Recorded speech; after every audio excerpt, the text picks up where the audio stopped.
So এই তিনটা profile review আসলে আপনি কিভাবে পেতে পারেন।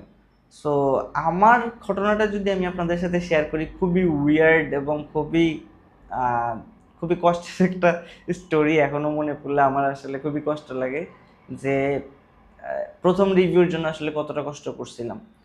সো সালটা 2022, 22-এর মাঝামাঝি, অথবা 2022-এর শুরু, আমার এক্স্যাক্ট মনে নেই। যেটা হয়েছিল, আমি আপওয়ার্কে প্রপোজাল পাঠাইতাম, কিন্তু কোনো কাজ পাচ্ছিলাম না, কারণ আমার প্রোফাইল ওইভাবে অপটিমাইজ করা ছিল না, প্লাস আমার প্রোফাইলে কোনো কাজ নাই। এবং তখনকার মতো বা এখনকার মতো জানতাম না যে আসলে আসলে আপওয়ার্কের অ্যাকচুয়াল গেমটা কি। কানেক্ট কিনে সেটা খরচ করলে আপওয়ার্ক যে আসলে সিগন্যাল পাবে, এই জিনিসটা আসলে তখন বুঝতাম না। সো কোনো না কোনোভাবে একজন ইন্ডিয়ান ক্লায়েন্ট, যদিও আমি সাউথ ইস্ট এশিয়ান ক্লায়েন্ট এখন খুবই অ্যাভয়েড করি বা করিই না বলতে গেলে, কিন্তু যেহেতু আমার প্রথম একটা রিপ্লাই পেয়েছিলাম, সো খুবই এক্সাইটেড ছিলাম কাজটার জন্য। সো আমার এখনও মনে আছে। সো 2 দিন টানা কাজ করেছি, আহ, এবং খুবই মারাত্মক বাজে রকমের কাজ ছিল, কারণ তার সাথে জুমে বসে স্ক্রিন শেয়ার করে আমার কাজ করে দেওয়া লাগছে 3 দিন, আহ, 2 দিন অ্যাকচুয়ালি, 2 দিন 3 রাত। সো তার সাথে এইভাবে করে প্রায় ইন টোটাল 30 ঘন্টা আমি খরচ করেছিলাম। এবং গেস করতে পারেন কত টাকা পেয়েছিলাম আমি?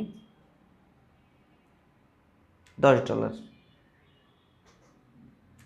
খুবই স্যাড স্টোরি, বাট আমি আমার প্রথম 5 স্টার রিভিউ পেয়েছিলাম, যেটা আমাকে পরবর্তী কাজ পেতে খুবই সাহায্য করেছে।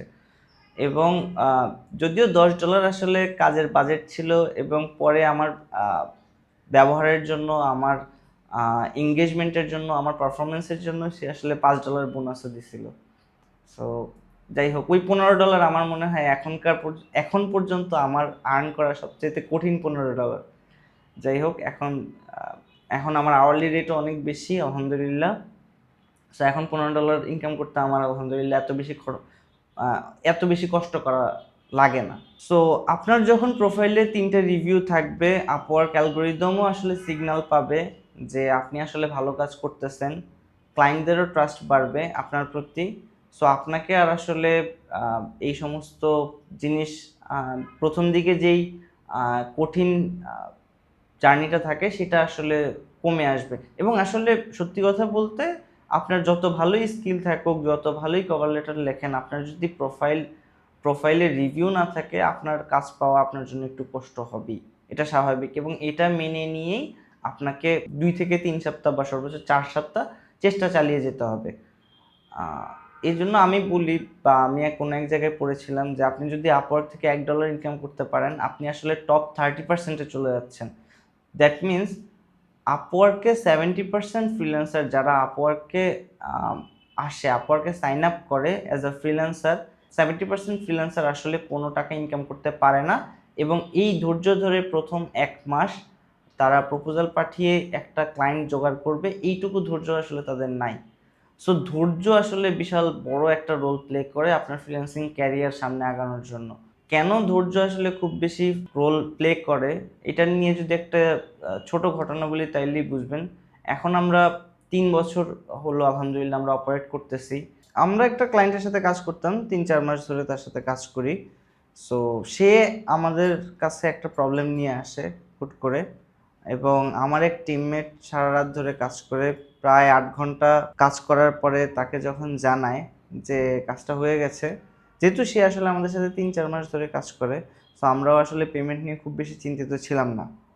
কিন্তু সকাল 9টা বাজে যখন তাকে জানানো হয়, আমরা এক্সপেক্ট করেছিলাম যে সে আমাদেরকে বোনাস হিসেবে অথবা নতুন একটা মাইলস্টোন ক্রিয়েট করে কিছু পেমেন্ট দিবে। কিন্তু আনফর্চুনেটলি যেটা হয়, সে আমাদেরকে মেসেজ করে যে ঠিক আছে, আরও তোমাদের জন্য কিছু কাজ আছে, সো কালকে তোমাদেরকে ডিটেলস পাঠাবো। এবং এই পেমেন্টের ব্যাপারে, এই কাজের ব্যাপারে গত 8 ঘন্টা যে আমরা পরিশ্রম করে, রাত জেগে পরিশ্রম করে কাজটা করে দিলাম, সেটার সম্পর্কে আসলে সে কিছু বললো না।